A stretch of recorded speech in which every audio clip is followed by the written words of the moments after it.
Logo após eu gastar R$ 150.000 na reforma da casa, minha sogra trouxe a família inteira da minha cunhada, grávida de 7 meses, para morar lá e me obrigar a servi-los como empregada. Meu marido vendeu a casa imediatamente e me levou para a casa dos meus pais, causando um caos total na família. Eu sou Lisbela, tenho 32 anos e trabalho como auditora interna numa empresa privada há quase 8 anos. Meu trabalho, o ano inteiro, está ligado a livros contábeis, notas fiscais, números e receitas e despesas claras, até o último centavo. Talvez por isso eu tenha me acostumado a viver de forma cautelosa. Gosto de tudo no seu devido lugar, cada centavo na sua conta. Não gosto de ambiguidades e muito menos de dever favores a alguém sem saber como retribuir. Eu e Cassiano estamos casados há quase 4 anos. Nesses 4 anos, vivemos num apartamento alugado no fundo de uma vila estreita. No verão, o calor era abafado e insuportável. Na época das chuvas, as paredes ficavam cobertas de mofo. Tinha dias em que a água da chuva entrava pelas frestas da porta e escorria pelo chão de cerâmica. Nossa cama de casal ficava encostada na janela e toda vez que o vento batia forte, ouvíamos o telhado de zinco do vizinho bater a noite toda. Muitas vezes, deitei na escuridão, ouvindo os suspiros do Cassiano ao meu lado, e meu coração se apertava. Qual mulher que se casa não sonha com um lar estável, uma cozinha pequena, uma sala aconchegante para ter para onde voltar depois de um dia exaustivo? Cassiano não é um homem rico. Ele trabalha como engenheiro de obras, frequentemente sai de madrugada e volta tarde da noite. Às vezes passa a semana inteira fora, nos canteiros de obra. A família dele no interior também não tem posses. A mãe dele, Dona Zoraide, mora junto com a filha mais velha, Késia. Eu sempre soube da condição da família do meu marido. Então, desde o casamento, nunca exigi nada absurdo. Cassiano tinha uma casa antiga no nome dele, localizada num bairro residencial bem tranquilo. Essa casa foi deixada pelo falecido pai dele, mas ficou abandonada por anos e estava caindo aos pedaços. As paredes tinham manchas de infiltração, os fundos do telhado vazavam, o piso estava solto, a cozinha era preta de mofo e o banheiro minúsculo e mal cheiroso. Na primeira vez que pisei lá, fiquei parada em silêncio. Senti pena do meu marido e uma tristeza profunda. Uma casa daquelas, sem uma reforma completa, não servia para morar a longo prazo. Depois de muitas noites pensando, tomei a decisão de sacar todas as minhas economias para reformar a casa. R$ 150.000. Não é pouco dinheiro. Foi o que juntei ao longo de muitos anos de trabalho, somando os bônus de fim de ano, os pagamentos por horas extras e auditorias, e o dinheiro que poupei deixando de comprar roupas bonitas ou de viajar com as amigas. Quando contei minha ideia ao Cassiano, ele ficou estático por muito tempo. Segurou minhas mãos com a voz embargada. Lisbela, esse é o dinheiro do seu suor e lágrimas. Tenho medo de que você saia no prejuízo. Eu apenas sorri, dizendo que a vida a dois se baseia no companheirismo. A casa dele também seria o lugar onde eu viveria para sempre. Gastar meu dinheiro para reformá-la era consertar o nosso próprio ninho. Meus pais, quando souberam, não me impediram. Apenas me deram uma quantia a mais, em silêncio, para ajudar na compra dos móveis. Minha mãe segurou minha mão e me aconselhou. Ajudar o marido é bom, mas lembre-se de que o sacrifício só tem sentido quando a outra pessoa valoriza você. Não deixe que a sua bondade se torne algo que os outros menosprezem. Naquele momento, eu só balancei a cabeça para tranquilizá-la. Eu confiava no Cassiano. Confiava no homem que dividiu macarrão instantâneo comigo no fim do mês, que me buscou no trabalho debaixo de chuva e que me prometeu que, Fosse rico ou pobre, nunca me deixaria passar por humilhações. Os 3 meses de reforma foram meses de exaustão quase total. De dia, eu ia para a empresa. Na hora do almoço, corria até a obra para ver os pedreiros colocando o piso. Depois do expediente, passava lá para checar a fiação e o encanamento. Tinha dias em que eu, com minha roupa social de escritório, dobrava as barras da calça para andar pelo meio da areia, segurando um caderninho e anotando cada item.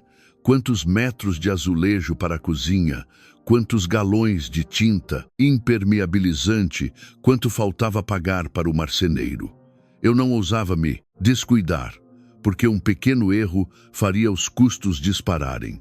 150 mil reais podem ser apenas um número para alguns, mas para mim era a minha juventude inteira acumulada.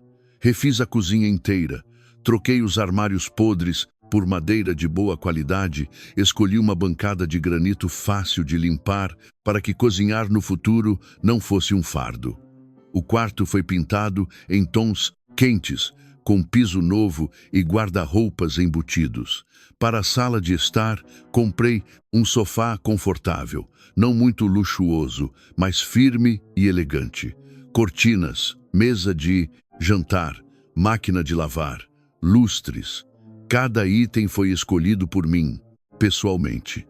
Reservei até um quarto pequeno, com uma cama dobrável e uma cômoda baixa, pensando que quando meus pais ou minha sogra viessem nos visitar, teriam um lugar decente para descansar, sem precisarem dormir improvisados na sala. Como Cassiano viajava muito para as obras, não podia acompanhar a reforma de perto. Mas ele me ligava todos os dias, perguntando se eu estava cansada, se já tinha comido, se os pedreiros tinham trabalhado bem. Uma vez, ele me ouviu tossir por causa do pó da tinta. Ele ficou em silêncio e depois disse: "Quando a casa estiver pronta, eu vou te compensar. Eu prometo, nessa casa, ninguém vai menosprezar o seu esforço." Aquela frase me deu paz. Acreditei que ele entendia e sabia o que eu estava abrindo mão. No dia em que a casa ficou pronta, fiquei no meio da sala iluminada, com o cheiro de tinta fresca ainda no ar.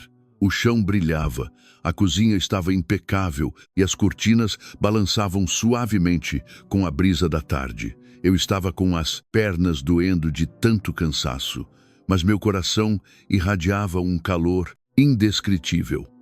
Pensei que finalmente eu tinha um lar de verdade, um lugar para começarmos de novo, com mais estabilidade e dignidade. Mas a vida costuma ser amarga exatamente nisso. A coisa que a gente mais valoriza é o que acaba revelando de forma mais nítida a ganância dos outros. Eu não imaginava que a casa recém-reformada, com o suor dos meus 150 mil reais, antes mesmo de ter a primeira refeição em paz, atrairia uma tempestade. E desta vez, quem abriu a porta para a tempestade entrar não foi um estranho, mas sim as pessoas que eu costumava chamar de família. Na manhã seguinte, pedi meio-dia de folga na empresa.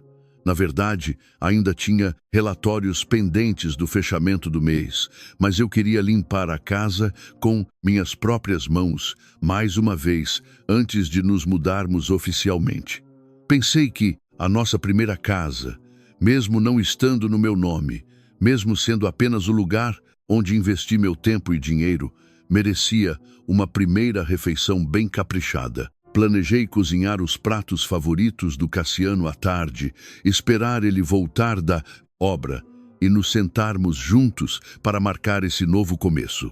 Desde cedo, arregacei as mangas e limpei cada porta de armário, cada vidro da janela, cada canto do chão que ainda tinha poeira fina da obra. A nova cozinha brilhava sob o sol que entrava pela claraboia. Fiquei ali, segurando um pano, olhando para o cooktop e o jogo de panelas novinho em folha, e não consegui esconder a alegria.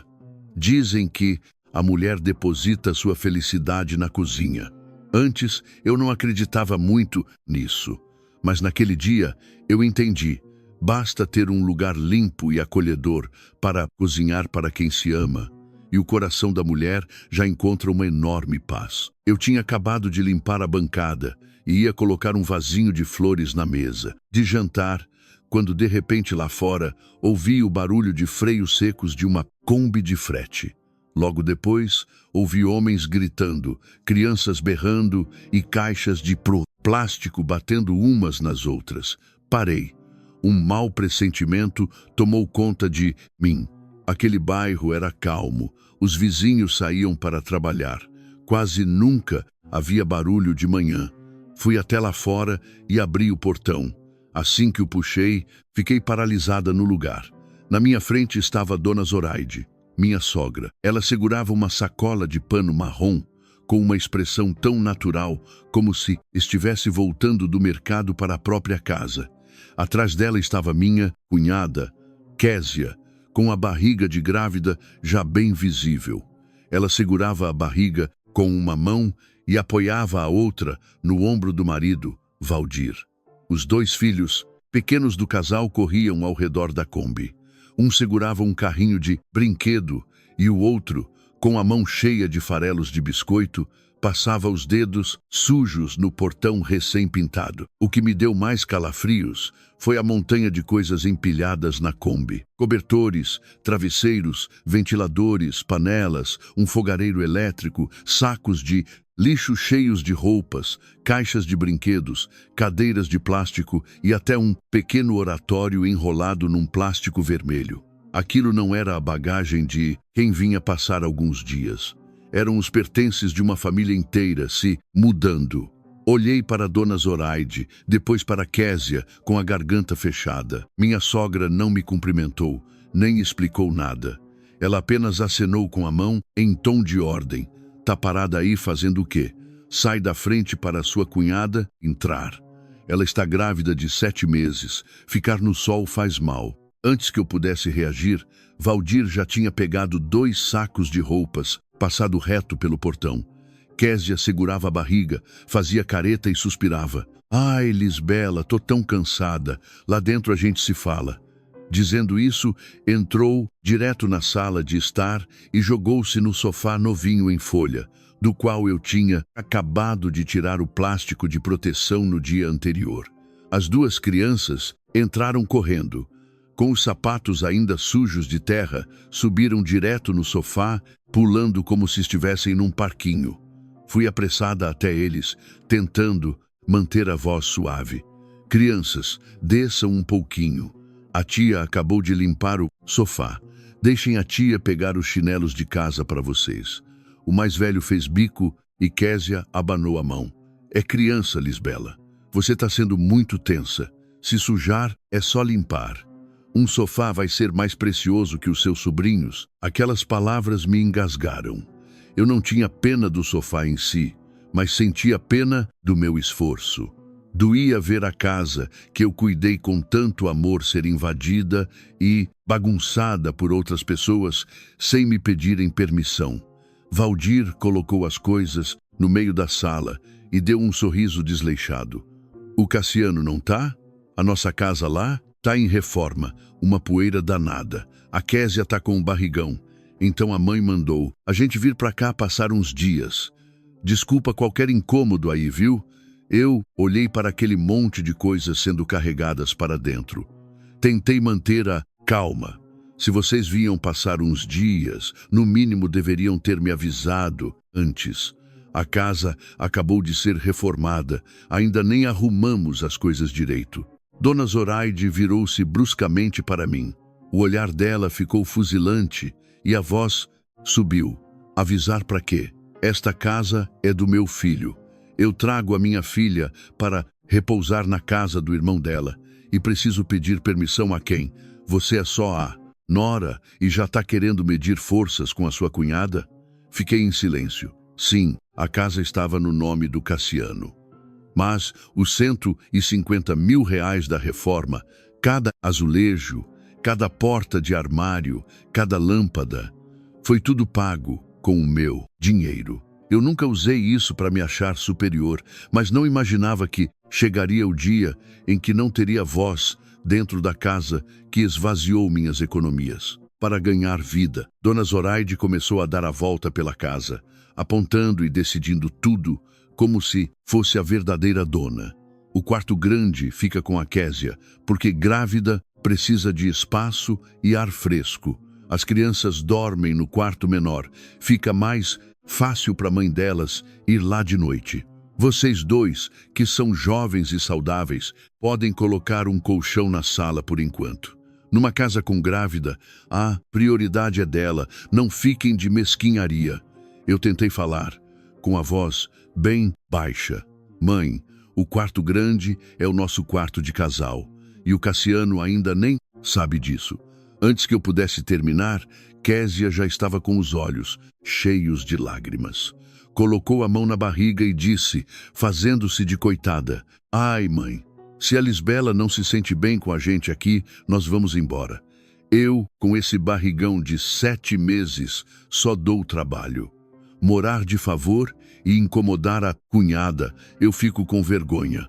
A culpa é desse bebê, que nem nasceu e já dá trabalho para os outros. Com apenas algumas palavras, ela me transformou na vilã egoísta. Dona Zoraide imediatamente abraçou os ombros da filha e me repreendeu. Você ouviu? Sua cunhada sofrendo desse jeito e você tem coragem de falar? Quem olhar de fora vai dizer que essa casa tem uma nora sem coração.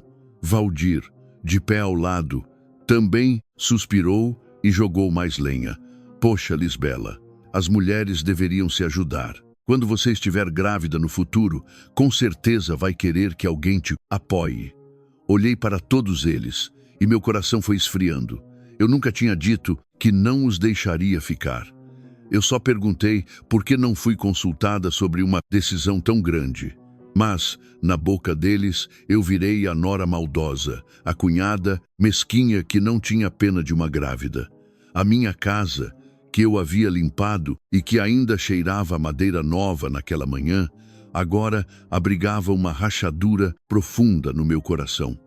E eu sabia que, se não tomasse cuidado, aquela rachadura derrubaria toda a confiança que eu tinha no meu casamento. Em poucas horas, a casa recém-reformada, que eu havia limpado de manhã, virou um caos total. Os pertences da Késia e do Valdir entravam um atrás do outro.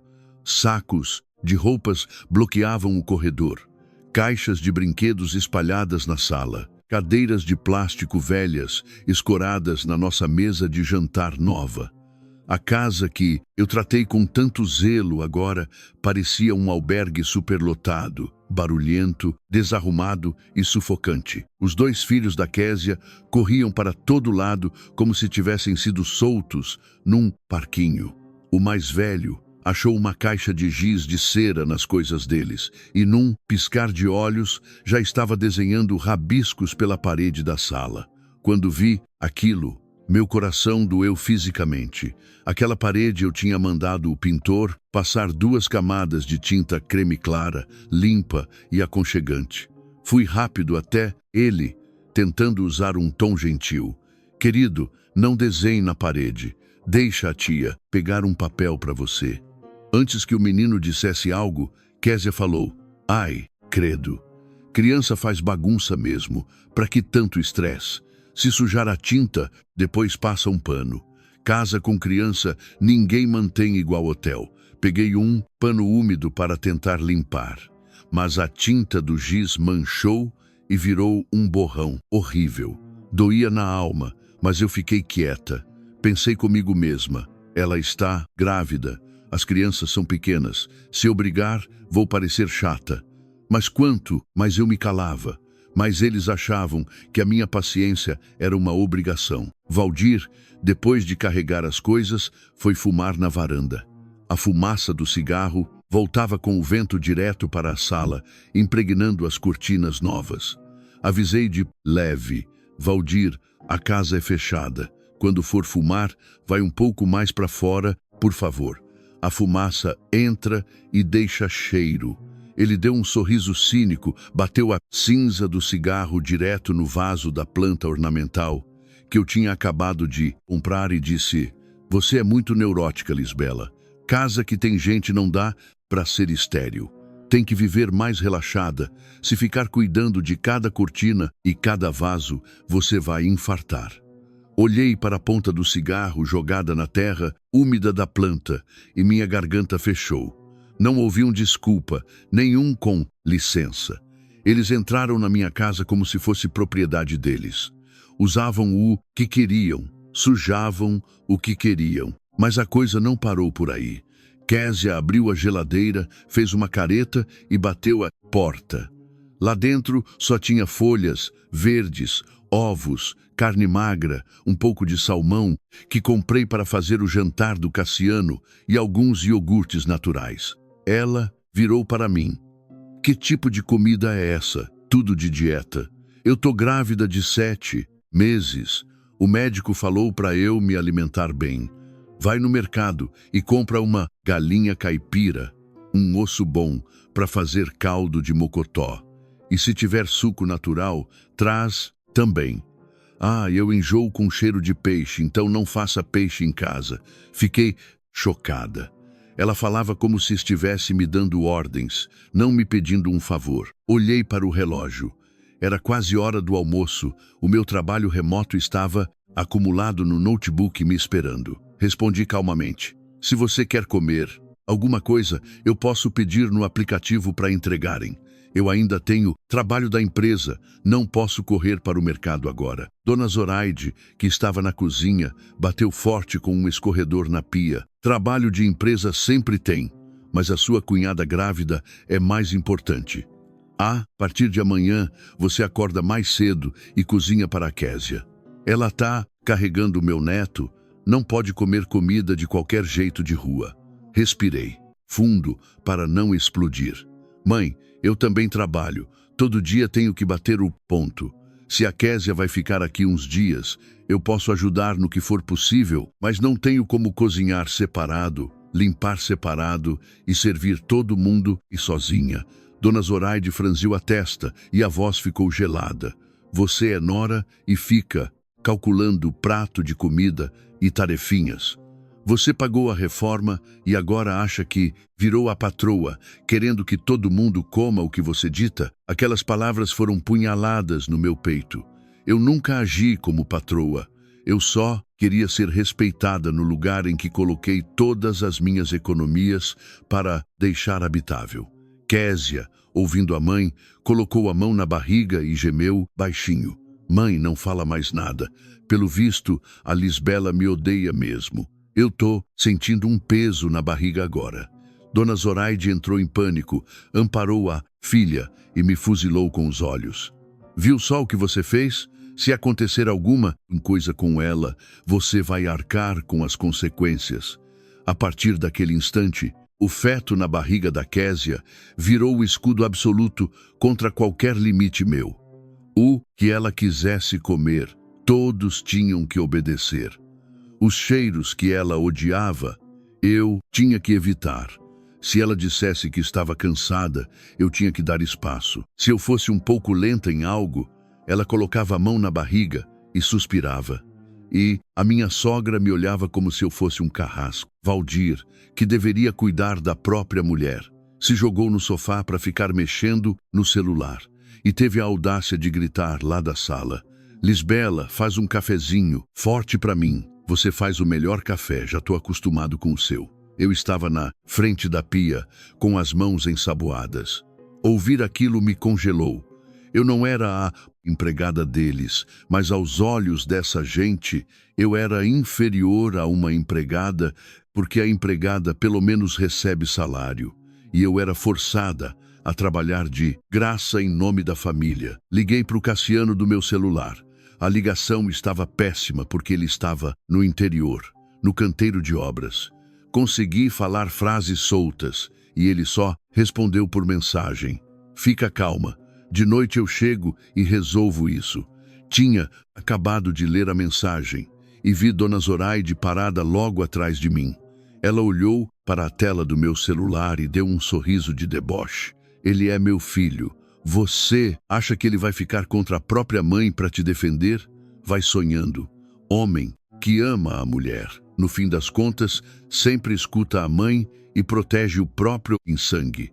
Ela virou as costas e voltou para o quarto para mandar Valdir levar as malas da Késia para a suíte principal. Fiquei ali, parada no meio da sala de estar. As paredes riscadas de giz, o cheiro de cigarro na varanda, a gritaria das crianças, a voz mandona da sogra. Tudo se misturava numa sensação sufocante de falta de ar. Naquele momento, comecei a entender uma coisa assustadora. Não, era que eles tinham vindo passar uns dias. Aquela era uma ocupação calculada, usando barulho, lágrimas de grávida e o chantagismo de sangue é sangue, sabendo que eu me calaria porque teria pena dos meus 150 mil reais da reforma. Naquela noite, a casa recém-reformada ficou com as luzes acesas até tarde. Não era a luz aconchegante de um lar que eu havia imaginado, mas uma luz cansativa, ofuscante, iluminando o choro de criança, os resmungos dos adultos e o barulho de panelas batendo. Eu estava exausta depois de um dia girando igual um peão. Servi a comida, limpei marcas de sapato no chão, guardei os brinquedos largados e ainda tentei responder e-mails do trabalho. Já passava das 11 da noite e, finalmente, a casa deu uma trégua. As crianças apagaram no quarto pequeno. Valdir dormia roncando no sofá da sala, como se tivesse tido o dia mais pesado de todos. E a suíte principal, que deveria ser o meu quarto de casal, estava com uma fresta de luz amarela acesa por baixo da porta. Eu estava na cozinha enchendo um copo d'água. Minhas mãos tremiam de cansaço e frustração. Eu dizia a mim mesma que quando Cassiano chegasse tudo ficaria claro. Eu queria acreditar que ele saberia quem estava certo e quem estava errado. Ia voltar para o meu colchão improvisado num canto da sala quando ouvi a voz da minha sogra vindo de dentro da suíte. A voz era baixa, mas no silêncio da casa, as palavras chegaram aos meus ouvidos perfeitamente nítidas. Fica tranquila e se ajeita aqui, ela dizia. A Lisbela é muito orgulhosa. Ela não teria coragem de expulsar uma grávida.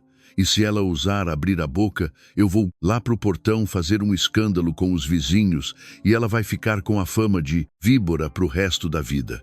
Parei no meio do corredor. O copo d'água na minha mão estava gelado, mas não tão gelado quanto o calafrio que desceu pela minha espinha. A voz da Késia respondeu, não com o tom choroso do dia inteiro, mas com uma voz lúcida e até sádica. O meu medo é o Cassiano chegar e defender ela. Ah, Lisbela bancou aquela fortuna na reforma. Deve achar que apita alguma coisa. Dona Zoraide bufou. Apita o quê?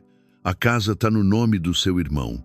O dinheiro que ela gastou virou dinheiro de casal.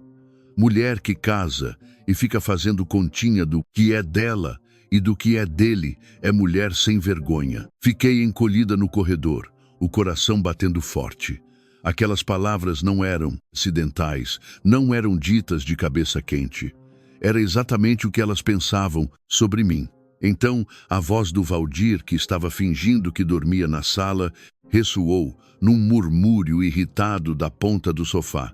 Para ser sincero, ficar aqui tá bom, porque se a gente voltasse para lá agora, a gente estava frito. Os agiotas já foram bater lá e arrebentaram o cadeado. A nossa casa tá um lixo. Já penhoraram quase tudo. Prendi a respiração.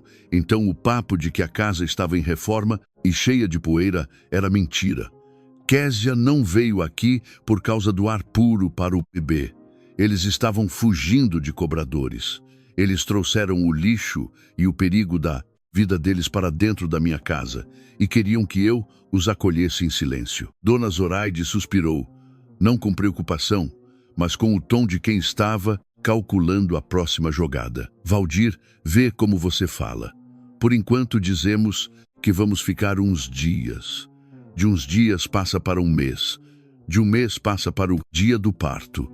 Quando tiver o bebê chorando aqui dentro, eu duvido a Lisbela expulsar a gente. Valdir deu uma risada de canto. E sobre as dívidas? A grana que eu devo não é pouca, mãe. Ela respondeu num tom mais baixo. Isso eu resolvo com o Cassiano. Ele ama a irmã dele. Eu choro um pouco.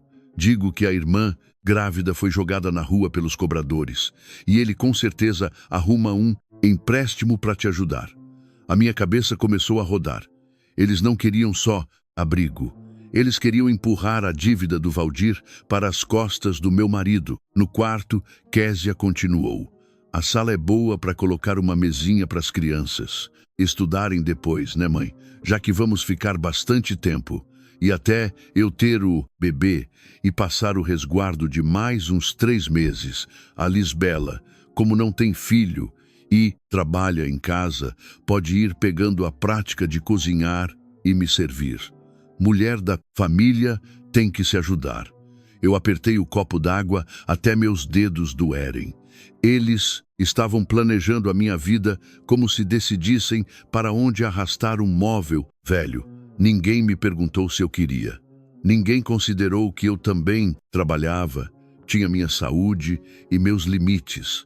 Aos olhos deles, eu era apenas a boba que tinha pagado 150 mil por uma casa bonita para que eles pudessem virar os donos, enquanto eu deveria trabalhar de graça para eles.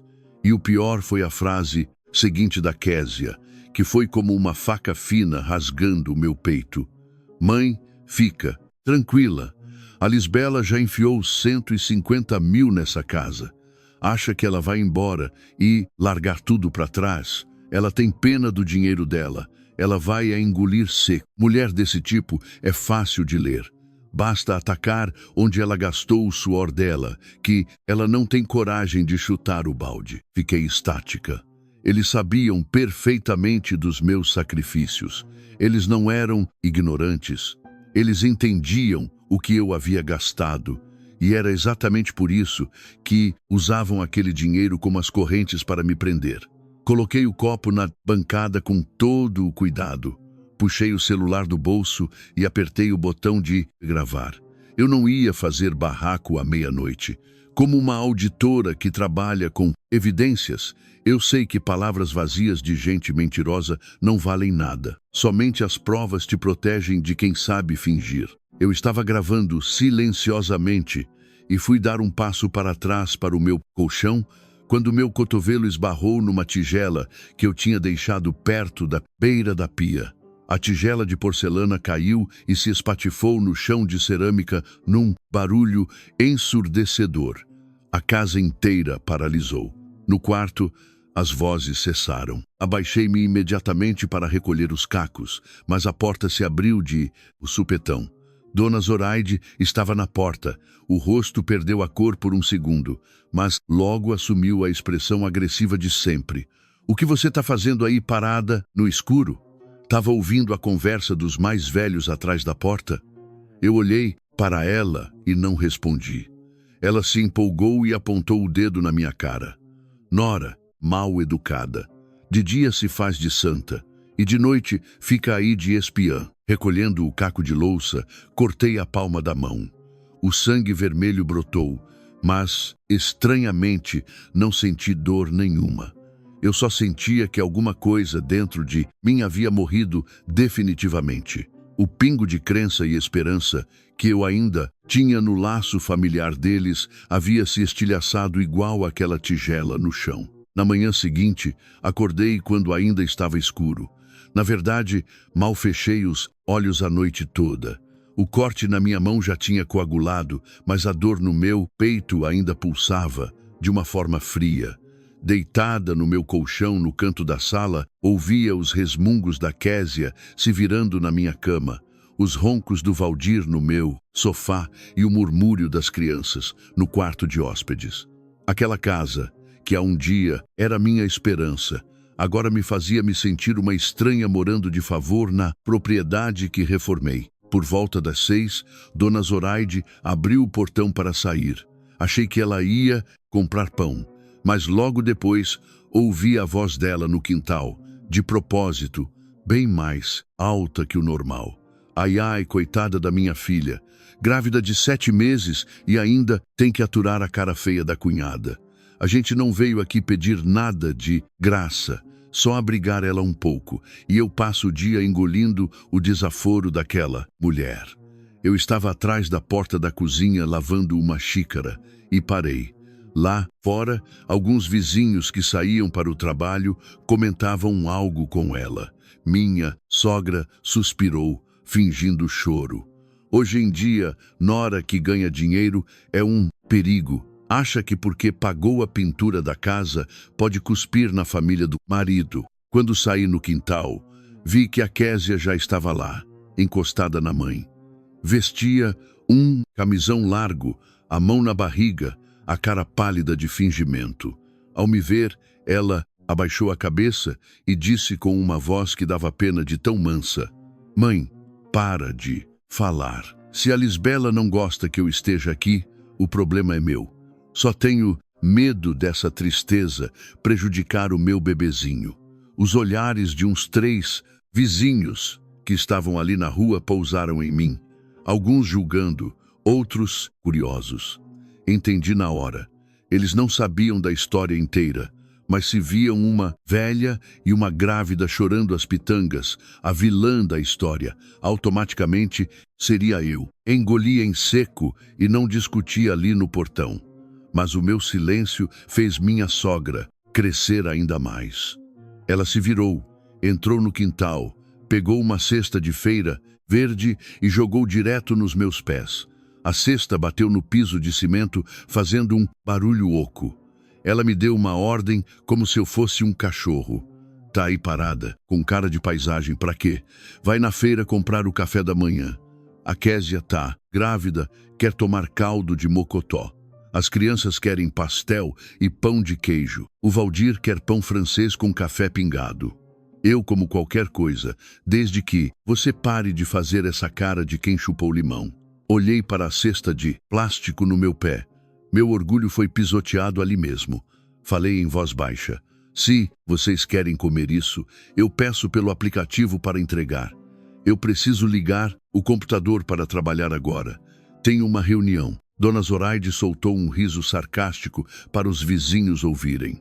Gastou com reforma e agora acha que virou a dondoca? Reforma não te faz ser uma nora decente. Mulher de casa que não tem a decência nem de ir buscar um café pra família não presta pra nada. Peguei a cesta do chão. Não porque me submeti, mas porque eu não queria transformar o meu quintal num espetáculo para os vizinhos fofocarem. Mas, quando voltei para a sala, vi Valdir esparramado no sofá, com os pés sujos em cima da mesa de centro, sorrindo como quem assiste a uma peça de teatro. As 2 crianças estavam abrindo refrigerante, brigando, e acabaram derrubando metade da garrafa no tapete peludo que eu tinha comprado. Um líquido laranja manchou as fibras claras na hora. Fiquei estática. Valdir viu, mas deu ombros. "Ah, criança, solta os copos mesmo, depois você joga na máquina. Esquenta com isso não, Lisbela." 3 palavras, esquenta com isso não, pareciam tão leves, mas para mim pesavam como uma tonelada. Por que a cada não esquenta deles, eu via meu dinheiro ser jogado no lixo, meu esforço tratado como lixo e minha paciência sendo testada? Eu não falei uma palavra. Peguei meu celular e bati foto da poça de refrigerante no tapete, da parede riscada, dos sapatos em cima do sofá e dos sacos de roupa no meio do caminho. Salvei cada foto numa pasta. As evidências não mentem, já os seres humanos podem virar o disco a qualquer segundo. Às 9 da manhã, Késia sentou-se na suíte, com o telefone no viva voz, ligando para as tias e parentes da família. A voz dela era puro sofrimento. "É tia, tô tão envergonhada. A gente estava precisando muito dessa ajuda com o barrigão. O meu irmão cedeu a casa, mas a esposa dele odeia a gente. Eu tô a ponto de pedir para ir embora para não criar briga." Do outro lado, a tia fofoqueira falava alto: "Deixa de ser boba. A casa é do Cassiano, ela não apita nada. Que nora asquerosa." Késia me lançou um olhar de esguelha, com o canto do lábio subindo numa risadinha vitoriosa. Em seguida, voltou a chorar no telefone. Fiquei parada, na porta, com o gravador do meu celular ligado. Eu entendi tudo. Ontem, elas usaram a barriga de grávida para me paralisar dentro de casa. Hoje, elas estavam usando os vizinhos e os parentes para me difamar lá fora.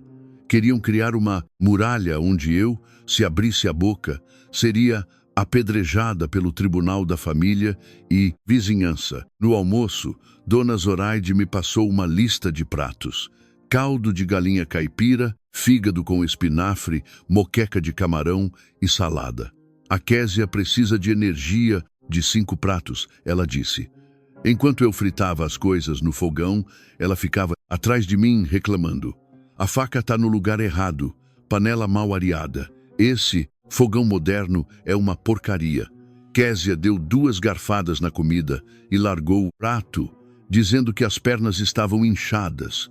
Dona Zoraide virou para mim. Vai, no banheiro, enche a bacia com água morna e sal grosso e traz aqui para eu fazer um escalda-pés para a sua cunhada. Achei que estivesse alucinando. Eu a encarei. Ela me encarou de volta, com a cara de quem dá ordem a uma serviçal. Vai rápido. Grávida com pé inchado sofre demais. Você não é mãe, não sabe o quê. É isso. Fiquei parada uns segundos. Fui ao banheiro e peguei a bacia. A água quente batia na minha mão machucada, mas meu coração já era pedra. Eu não estava mais com raiva. Eu só estava esperando a resposta final do Cassiano. Se ele chegasse e continuasse omisso, o meu casamento acabava ali mesmo. No final da tarde, quando fui levar a bacia de água para a sala, ouvi o barulho familiar da moto do Cassiano estacionando no portão. Ele entrou, estava com as roupas sujas de poeira da obra, o rosto tostado de sol e a expressão cansada, mas bastou ele pisar na sala para travar completamente. Ele olhou para a Kombi, que ainda estava lá fora. Olhou para a montanha de tralhas. Olhou para as crianças berrando. Olhou para a mãe dele apontando o dedo para mim. E depois, olhou para a bacia de água morna na minha mão. A sala ficou num silêncio absoluto. Dona Zoraide não teve nem tempo de abrir a boca para reclamar de mim. Cassiano colocou o capacete na mesa. Não gritou, não jogou nada no chão, não explodiu. Ele apenas me olhou profundamente e depois se voltou para a família inteira dele. A voz saiu num tom tão baixo e frio que fez todo mundo se arrepiar. Quem deu autorização a vocês para transformarem a minha esposa na empregada desta casa? A pergunta caiu no meio da sala como uma guilhotina cortando o ruído. As 2 crianças que brigavam pelo brinquedo pararam na hora.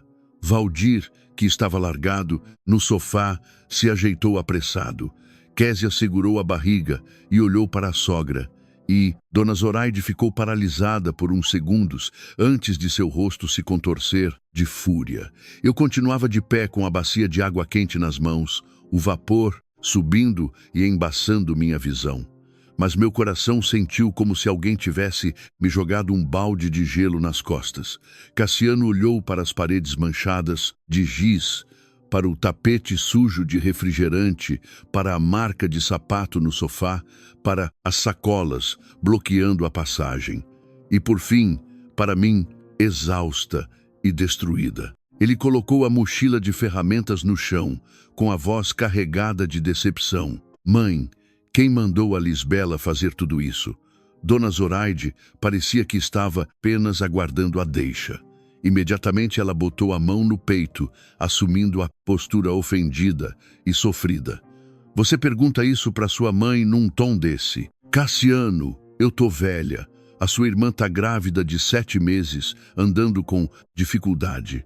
Ela, como nora, devia ajudar por vontade própria. Arranca pedaço de alguém? Ou a gente tem que implorar de joelhos por um prato de comida e um lugar para encostar a cabeça na casa da nora? Cassiano não respondeu de imediato. Encarou a mãe por muito tempo. Aqueles olhos não tinham mais a submissão nem a passividade que eu conhecia dele. Késia, percebendo que a situação não estava boa, soltou um gemidinho e se encolheu no sofá. Mãe, deixa quieto. Se o Cassiano não gosta que a gente esteja aqui, eu vou embora. A culpa é minha de vir com esse barrigão pra cá. Eu só achei que a casa do meu irmão fosse um porto seguro, mas se eu vou causar divórcio, eu prefiro sofrer lá fora. Valdir, sentado do lado, soltou um suspiro de quem se achava o juiz da moralidade. Cassiano, vou te falar uma coisa, irmão. A casa tá grandona agora, mas é feio demais ver a cunhada ficar de cara amarrada para abrigar a própria família. O dinheiro muda muito as pessoas. Antes de reformar, todo mundo se dava bem. Agora que a casa tá bonita, o amor da família evaporou. Morde os lábios com tanta força que senti gosto de sangue. Cada palavra que eles soltavam me empurrava para o papel de monstro. Mas desta vez, Cassiano não se deixou ser enrolado pelo discurso deles. Ele não olhou para o Valdir nem para a Késia. Ele se virou para mim e a sua voz desceu de tom, soando carinhosa e ferida. Lisbela, desde que você acordou, o que eles mandaram você fazer? Essa frase fechou a minha garganta. O dia inteiro sendo humilhada, feita de capacho e caluniada. Eu forcei a mim mesma a manter a calma. Coloquei a bacia no chão, peguei o celular do bolso, abri a pasta de áudios que gravei na noite passada e entreguei para ele. Escute, eu não vou te contar com a emoção das minhas mágoas. Quero que você ouça com as palavras que saíram da boca deles mesmos. A sala pesou. Dona Zoraide empalideceu na hora e tentou avançar para arrancar o celular. Você estava gravando a gente. Fica espionando a sua própria família dentro de casa? Que tipo de cobra venenosa é você? Cassiano colocou o braço na frente, impedindo a mãe de se aproximar. Deixa eu escutar, mãe. Ele deu o play. A voz da minha sogra ressoou claramente pelo alto-falante. A Lisbela é orgulhosa. Não tem coragem de expulsar grávida. E se falar algo, eu faço escândalo na rua. A voz da Késia continuou. Gélida, ela já enfiou 150 mil na reforma. Não vai largar isso para trás. Basta pegar no ponto fraco que ela engole, seco. E então o áudio de Valdir, revelando que a casa deles não estava em obras, mas que estavam fugindo de cobradores e planejavam jogar a dívida para o meu marido resolver. As palavras caíram como pedras na sala. Ninguém conseguiu dar um pio. Cassiano ia mudando de cor a cada segundo. Primeiro, surpresa, depois, dor, e no fim, uma frieza brutal. Ele apertou o celular até os nós dos dedos estalarem. Quando o áudio terminou, ele ergueu a cabeça e olhou para a mãe dele. A voz estava embargada. Então a casa da Késia não está em reforma. Ela está sendo tomada por agiotas, mãe. Dona Zoraide deu um pulo, assustada, mas com a fúria da defensiva. E daí? Eu não queria te preocupar. A sua irmã com um bebê na barriga está correndo perigo. E que você queria que eu fizesse, ficasse assistindo eles morrerem na rua. Eu te criei. Se eu peço para você salvar a sua irmã, você não me interroga feito um delegado. Cassiano riu. Uma risada que doía mais do que um choro. Você me pede para ajudar? Ajudar é uma coisa, mãe. Mas o que a senhora fez foi invadir a minha casa, transformar a minha esposa em escrava, humilhá-la para a vizinhança e usar as economias do suor dela como coleira para me fazer pagar as dívidas de irresponsáveis. Késia caiu em prantos, chorando histericamente. Você é um sem coração, Cassiano. Eu tô grávida e sua mãe já tá idosa, e o Valdir atolado em dívidas. Você acha que o dinheiro vale mais que a nossa vida? Cassiano olhou para Késia, com os olhos injetados de raiva, mas inabalável. Não use o seu bebê como chantagem emocional contra mim. Se você passar mal, eu pago o melhor hospital. Mas você usar essa gravidez para transformar a minha mulher num pano de chão, isso eu não permito. A sala estava congelada. Valdir não tinha coragem de dizer nem mais um A. E Dona Zoraide bateu as duas mãos com força na mesa, derrubando o que tinha lá. Chega, Hoje você escolhe, Cassiano, ou a sua mãe que te pariu e a sua irmã, ou essa dondoca dona do dinheiro da reforma que quer humilhar os pobres. Prendi a respiração. Cassiano, no meio da sala, dividido entre a chantagem da mãe e a esposa que reformou sua casa. Ele olhou para ela e depois olhou para mim. E proferiu a sentença, muito lentamente. Eu não escolho abandonar a senhora, mãe, mas eu me recuso a permitir que a senhora destrua a minha esposa. Se a senhora me pede para escolher entre o que é certo e o que é errado, hoje eu escolho o certo. Dona Zoraide arregalou os olhos. Késia parou de chorar na hora. E eu deixei o fôlego escapar dos meus pulmões, sentindo como se um nó tivesse saído da minha garganta. Aquilo não era o fim de tudo, eu sabia, mas era o primeiro relâmpago avisando que uma verdadeira tormenta estava chegando e que meu marido tinha deixado de ser o cego da história. A atmosfera na sala de estar estava tão tensa que parecia a corda de um violão prestes a arrebentar. Depois do que Cassiano disse, Dona Zoraide ficou paralisada, com o rosto vermelho como brasa. Késia, sentada no sofá, segurando a barriga, ainda soltava lágrimas silenciosas, mas os olhos não paravam de se desviar na direção de Valdir. E Valdir continuava estranhamente mudo, sem as gracinhas de manhã, sem o tom professoral. Ele esfregava as mãos compulsivamente e olhava ansioso para a porta, como se a qualquer minuto fosse acontecer alguma desgraça. E a minha intuição não falhou. Antes mesmo que a minha sogra começasse a gritar, de novo, ouviu-se pancadas violentas no nosso portão de ferro.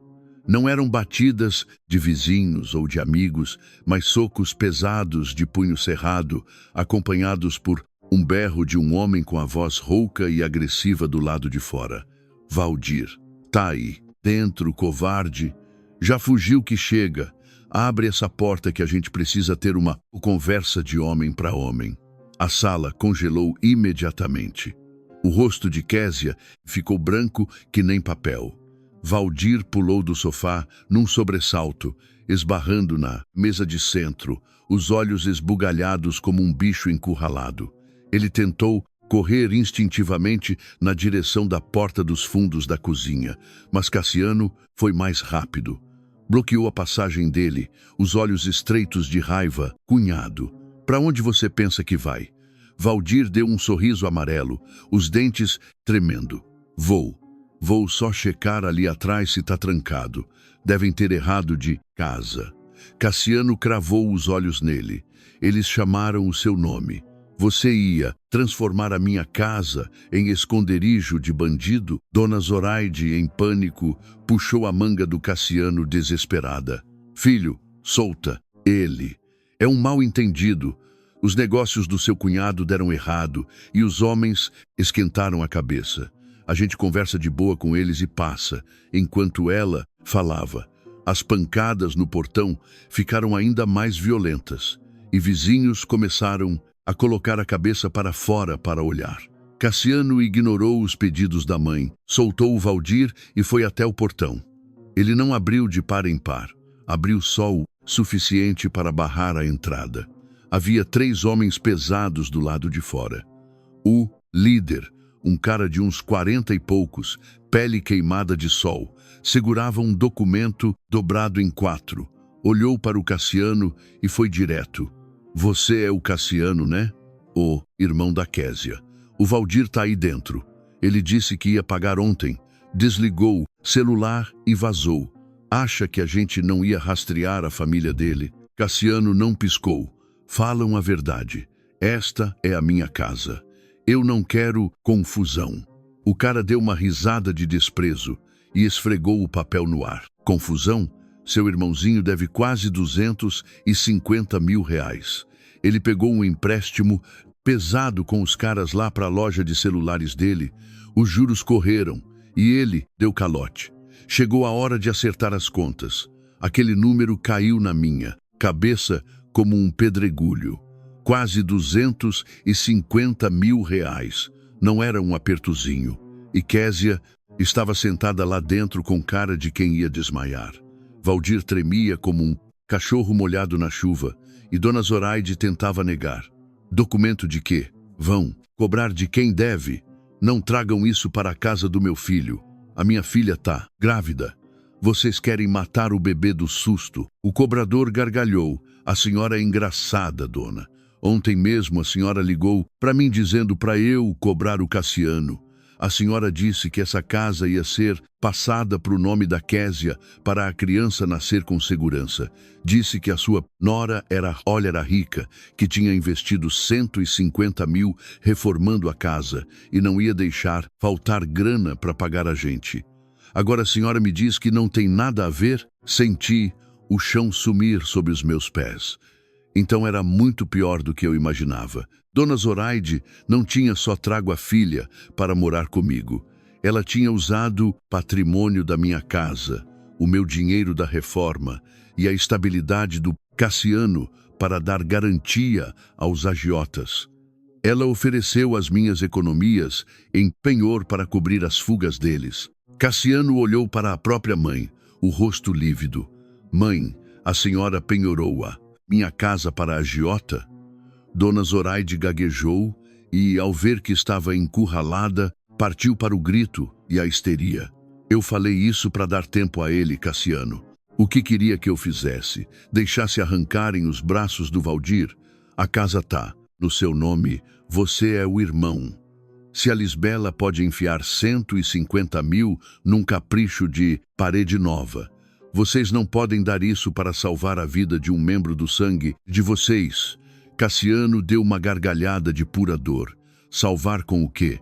Com a dignidade e a pele da minha mulher? O cobrador bateu o papel na mão e ameaçou.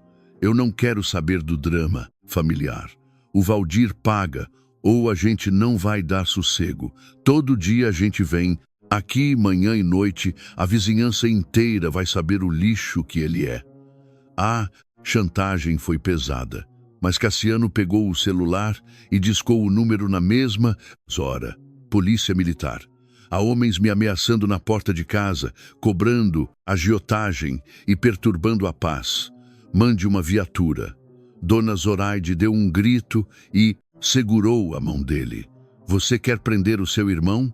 Eles que cobrem do Valdir na justiça, disse Cassiano, empurrando a mãe levemente. Se a senhora quer morrer afogada com ele, é escolha da senhora. Eu não serei bucha de canhão. A viatura chegou rápido. O caso foi registrado e os cobradores tiveram que se afastar sem poderem fazer baderna. Quando a rua acalmou, Cassiano voltou para a sala, fechou o portão com o cadeado e se deparou com a cena. Valdir de cabeça, baixa, inútil, e Késia, que antes se fazia de forte, com as mãos no rosto. Ele não gritou com nenhum dos dois. Cassiano foi até a gaveta da estante que eu tinha comprado. Puxou uma pasta azul que estava guardada lá. Abriu e pegou um papel timbrado com assinaturas reconhecidas em cartório e colocou no meio da mesa. Mãe, Késia e Valdir, prestem bem atenção. Ele falou, num tom de encerramento de vida. A casa está no meu nome, mas todos os R$150.000, gastos em telhado, piso, hidráulica e móveis, são dinheiro pessoal da Lisbela. E, antes da obra iniciar, eu assinei um termo com um aval de advogados. Se houver alguma ameaça externa, intromissão familiar abusiva, ou se minha esposa for destratada, eu devo ressarcir todo esse valor a ela por bem ou vendendo a casa. Eu não confiei na ganância da nossa família, e eu estava certo. Dona Zoraide pegou o papel e os olhos quase pularam. Você se precaveu contra a sua própria mãe? Eu me precavi para proteger a minha esposa, Cassiano. Devolveu. Késia começou a fazer o maior drama de novela. Jogou-se no sofá aos berros, a mão na barriga. Ai, minha barriga, vocês estão me matando. O bebê. Ah, eu tô passando mal. Foi tudo muito rápido. Dona Zoraide surtou, gritou. Meu Deus, o sangue da minha neta. Cassiano, você vai matar a sua irmã. Filha, mamãe tá aqui. E Valdir, aproveitando o show da mulher, gritou para fora: "Olha, aí o que a Lisbela fez. A minha mulher tá abortando de tanto nervoso da cunhada. Má." Ele pegou o celular e começou a filmar a cena desesperadora no meio da minha sala. Eles não queriam salvar a Késia. Queriam forjar um vídeo para destruir a minha imagem na internet. Mas o Cassiano já estava vacinado. Num movimento certeiro, tirou o telefone da mão de Valdir. Pegou as chaves do carro. Lisbela, chama a ambulância. Valdir, leva ela para o carro agora. Vamos para o hospital. No momento em que a palavra hospital soou, os gritos de Késia deram uma murchada brusca. Mas o circo estava armado. Minha sogra tentou entrar no carro. Cassiano a impediu. "Ah, senhora, fica. Eu quero diagnóstico clínico, não drama de novela de mãe." No hospital, após a triagem e o ultrassom obstétrico, ficamos sentados na sala de espera.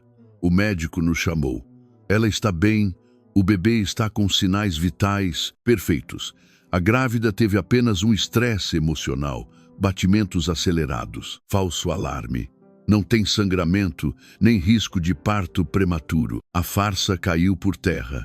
Cassiano levou o laudo médico impresso e atirou no colo da dona Zoraide e do Valdir quando voltamos para casa. Késia evitou o olhar de todos. Não foi aborto, não foi sangramento, não foi nada além de teatro para gravar um vídeo me incriminando, disse Cassiano, a voz cortando o ar. Ele pegou o celular, fez uma ligação para um homem que eu conhecia, o Osvaldo, um investidor amigo do ramo imobiliário que sempre admirou o ponto onde ficava aquela casa. "Alô, Osvaldo, ainda tá a fim de comprar a casa? Ela tá novinha, vendo para você pelo valor do mercado, documentos limpos.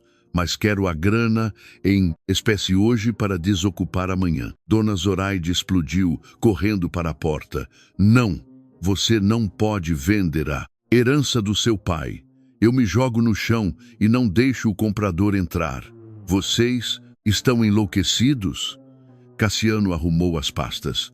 "Pai comprou para me dar moradia em paz, não para abrigar golpistas, esconder dívida de 250 mil e tratar minha mulher como tapete. Eu vendo, pago a Lisbela e vocês arrumam o canto de... E vocês?" Késia começou a chorar lágrimas verdadeiras agora. "E o que eu vou fazer da minha vida? Pela rua?" O Valdir gaguejou. "E as minhas dívidas, Cassiano? Me ajuda." "A dívida é sua", Cassiano disse a Valdir. "A Késia é a sua mulher. Você assume seus BOs. Eu ajudo alugando uma kitnet por uns 2 meses, mas o meu teto você não tem mais." O Osvaldo apareceu horas depois. Avaliou e a negociação foi rápida, amparada por advogados de Osvaldo. Ele pagou o sinal pesadíssimo na minha frente. Enquanto fazíamos as malas no nosso quarto apenas com o essencial, Dona Zoraide sentou-se no degrau de cimento, aos prantos de ódio. Cassiano e eu carregamos as malas para fora. Cassiano virou-se para a mãe e disse: "Eu vou depositar o quê? Combinamos para a senhora todo mês para seus remédios. Mas as obrigações da sua ganância, a partir de hoje, se encerram aqui." Entramos no carro. Eu não olhei para trás. Atrás das janelas fechadas do meu carro e rumo à casa dos meus pais, seu Orestes e Dona Eulália, ouvi os gritos e o pranto da minha cunhada. E, naquele fim de tarde amargo, percebi que a pior traição que uma família pode cometer é destruir um filho em nome de sangue, quando a verdadeira ganância só pensa em si. A viagem até a casa dos meus pais ocorreu num fim de tarde abafado. As luzes laranjas dos postes começavam a se acender e os carros na avenida estavam lentos, com as pessoas exaustas voltando do trabalho. No banco do carona, eu encostei a cabeça no vidro, com um silêncio muito denso tomando conta de nós dois. Cassiano dirigia devagar. Olhei de rabo de olho para ele. Os maxilares dele estavam contraídos, e eu via nos olhos dele o conflito. A mãe dele, o irmão que ia ser perseguido. a cunhada no fim da gravidez. Mas também havia a traição imperdoável, a calúnia contra mim, as dívidas ocultas. Cassiano não abandonou eles, apenas colocou um limite, e eu sabia que ele estava sofrendo a dor do corte. Quando paramos em frente ao portão da casa modesta dos meus pais, minha mãe, Dona Eulália, já estava aguando os vasos de orquídeas na calçada. Ela parou a mangueira assim que me viu descer com aquela cara acabada, os olhos ainda um pouco inchados, e Cassiano tirando as malas do bagageiro. Ela não fez um escândalo, só largou a mangueira, correu para me abraçar com o cheiro familiar de lavanda e disse: "Minha filha, o que aconteceu com vocês? Meu pai, seu Orestes, saiu da oficina de casa limpando as mãos num pano de graxa. Viu o genro de cabeça baixa. Venham, entrem, lavem o rosto. Depois a gente senta para ouvir", ele disse com a sensatez de sempre. Na cozinha dos meus pais, com cheiro de café passado, sentei na cadeira de madeira. Cassiano ficou de frente para eles. Eu contei tudo. A ocupação forçada, após gastar os 150 mil, as exigências como se eu fosse a cozinheira e babá deles, as dívidas esmagadoras de 250 mil do Valdir, a tentativa de me fazer de monstro para o tribunal dos vizinhos, fingindo um aborto falso, e o Cassiano chamando a polícia para os agiotas e vendendo a casa para não ficarmos todos na miséria de processos judiciais de penhora no futuro. Quando terminei, meu pai botou as mãos grossas de trabalhador sobre a mesa, os olhos profundos sobre o Cassiano. Eu nunca liguei se vocês eram ricos ou passavam perrengue. Homem sofre quedas, mas eu entreguei minha filha a ti com uma exigência, que você fosse o escudo dela nas covardias do mundo. E tu deixaste ela apanhar demais por não saber separar amor de mãe de submissão. Cassiano não debateu. Ajoelhou o orgulho no chão da cozinha dos meus pais. As lágrimas do meu marido desceram pesadas.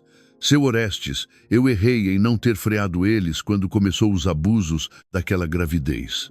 Eu queria salvar o barco, mas eu joguei minha mulher no mar para os tubarões. Eu nunca mais deixarei que ninguém a oprima em nome do sangue que não tem respeito por nós. Ele puxou o aplicativo do banco.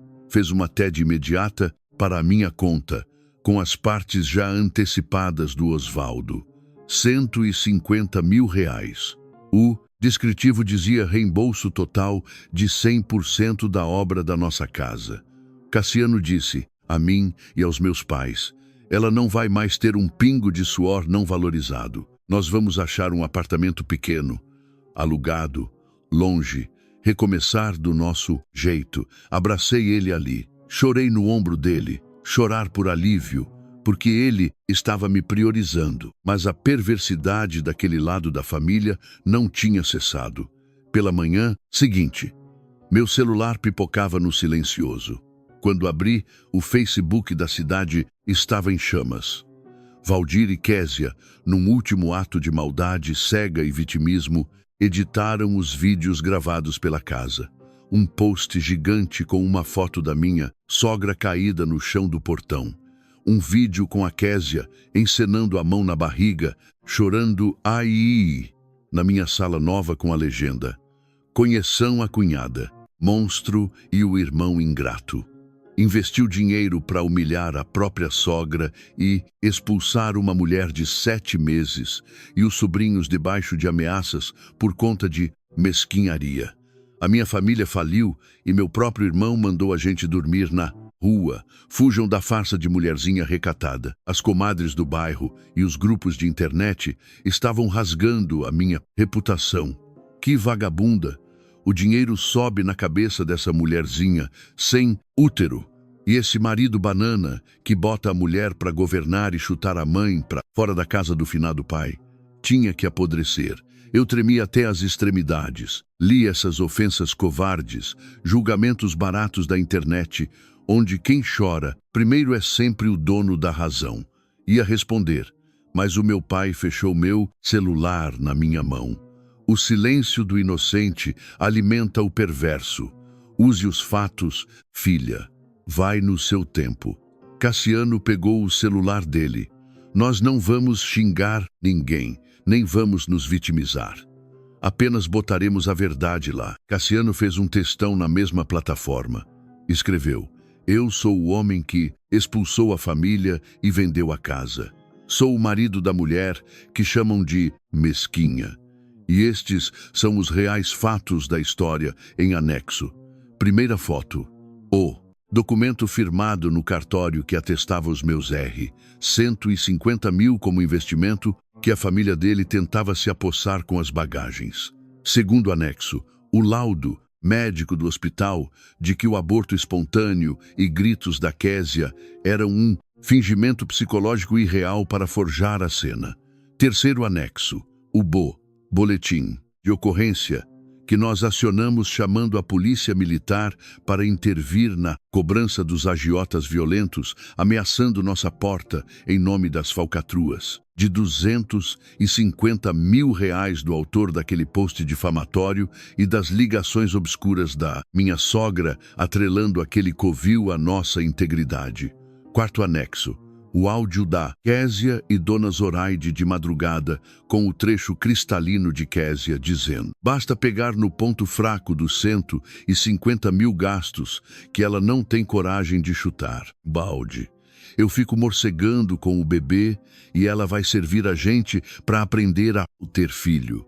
A bomba atômica caiu no colo da hipocrisia e da fofoca, quando os áudios viralizaram nos ouvidos dos grupos do bairro. A internet mudou de lado em questão de 5 minutos. A Késia ficou como a manipuladora sanguessuga, minha sogra como a exploradora abusiva de filhos, e Valdir como o estelionatário, que não paga dívidas e acoberta a mulher malandra atrás da própria barriga. Meia hora, depois de eu mandar o link para todo mundo ver as reações de pânico e as exclusões de comentários na página dos fofoqueiros, o post inteiro deles sumiu do ar e o Facebook do Valdir foi apagado. Os agiotas já tinham visto o próprio Valdir e as mensagens rodando a cidade. Os capangas agora tinham a planta onde eles estavam com a minha sogra em uma kitnet fajuta e eles sentiram o peso do furacão. No dia seguinte, achamos que estava calmo, mas uma notificação jurídica despencou do celular do Cassiano. Ele olhou a tela e travou. O escritório do Dr. Márcio, agiota formalizado em negócios do Valdir, o convocou formalmente para um inquérito em cartório. Eu e o Cassiano fomos até a sala espelhada do homem, temendo pelo pior. Lá na mesa, o documento repousava. Senhor Cassiano, disse o agiota, um homem frio de paletó, vocês lavaram a roupa no Facebook e as coisas clarearam sobre sua índole e do seu irmão caloteiro. Mas nós temos uma folha de dívida do Valdir, com uma assinatura aqui embaixo que a gente reconhece em todos os bancos como sendo de você, como avalista solidário, com os seus dados residenciais. Cassiano arregalou os olhos e examinou. Embaixo da folha de dívidas dos R. 250 mil, a assinatura com a rubrica Cassiano, idêntica à minha, que constava no termo dos meus 150 mil. Eu analisei de perto. O ganchinho do C final. Isso aqui é falso, eu exclamei, arrepiada. O Valdir forjou e decalcou a assinatura e as margens do acordo da reforma de meses atrás para que você servisse de fiador a ele nos empréstimos, achando que vocês jamais veriam isso. A sala gelou. Naquela hora o Valdir e a Késia entraram na sala com cara de defuntos. Késia quis berrar que o Cassiano ia os colocar na cadeia, mas o cobrador já jogou a prova das mensagens de Valdir com Késia, confirmando que o irmão dele era o fiador de boas contas. O desespero de Késia desceu ao inferno quando Valdir, diante do juiz e advogados, suou bicas, ajoelhou e apontou para Késia. Foi ela que decalcou. A ideia foi da Késia que passou o traço da rubrica. Não fui eu, foi a Késia. Késia empalideceu, perdendo todo o ar de coitada. Olhou perplexa para o marido, que jogava a própria mulher que protegia debaixo do caminhão para não ir preso por falsidade ideológica e estelionato. Minha sogra não acreditava no que via, os dois se mordendo como ratos. O estresse de Késia foi tão autêntico pelo ódio do próprio marido de Durá Lapros, advogados para se salvar do processo penal, que dessa vez o grito dela foi real. A dor desceu por suas pernas. Késia entrou em trabalho de parto na cadeira da sala de advocacia por nervosismo real. A bolsa d'água rompeu ali, enquanto o cobrador ajeitava os ternos, e eu fiquei observando que o karma não falha nunca na hora da colheita. Fomos obrigados a levar a vigarista de ambulância do local para a maternidade pública. O desfecho de todos esses acontecimentos ocorreu no meio da dor. No hospital do SUS da cidade, Késia teve o bebê com uma cesariana antecipada de emergência por risco de estresse intenso. O recém-nascido era frágil, não teve culpa das maldades. Dona Zoraide acompanhou tudo no corredor, parecendo uma alma penada que envelheceu 15 anos em 2 dias. Quando pude, mesmo com tudo o que me fizeram, não consegui ser apática à criança. Paguei um pacote de fraldas, mandei toalhas pela enfermeira, porque eu nunca seria uma mulher amarga de desejar a morte de um filho no berçário. Deixei um bilhete dizendo: a criança viverá na luz. Resolvam suas prisões nas garras dos seus próprios atos. E Cassiano estava lá comigo, não como a tábua de salvação deles, mas como o escudo do nosso casamento. Após as investigações, Valdir e Késia tiveram de responder pelos falsos inquéritos e assinaturas fraudulentas no cartório com os agiotas de colarinho branco que apertavam na justiça civil e criminal. O inferno jurídico consumiu todos os bens parcos deles. Perderam os carros e viveriam décadas prestando conta à justiça pelos danos que tentaram imputar ao meu marido. O casamento de Valdir balançou horrores com Késia após as entregas fúnebres de ambas as partes. Minha sogra foi banida dos domínios da minha vida. Cassiano determinou, por banco, depositar no nome dela R$ 1.500 para o resto da vida. Uma pensão alimentícia judicial obrigatória. E só, sem jamais permitir a visita dela ao nosso teto ou almoços luxuosos para se encostar em nós. Nunca mais me cobrou cafezinho ou caldo quente. Sentiu a lição onde amargava a velhice, com os filhos adorados desmoronando perante o altar do mau-caratismo. Eu e Cassiano alugamos um apartamentozinho singelo de quarto e sala próximo dos meus pais. Tem muita escada. É quente e estreito no dia de lavar. Não é o castelo reformado que eu tinha na cabeça.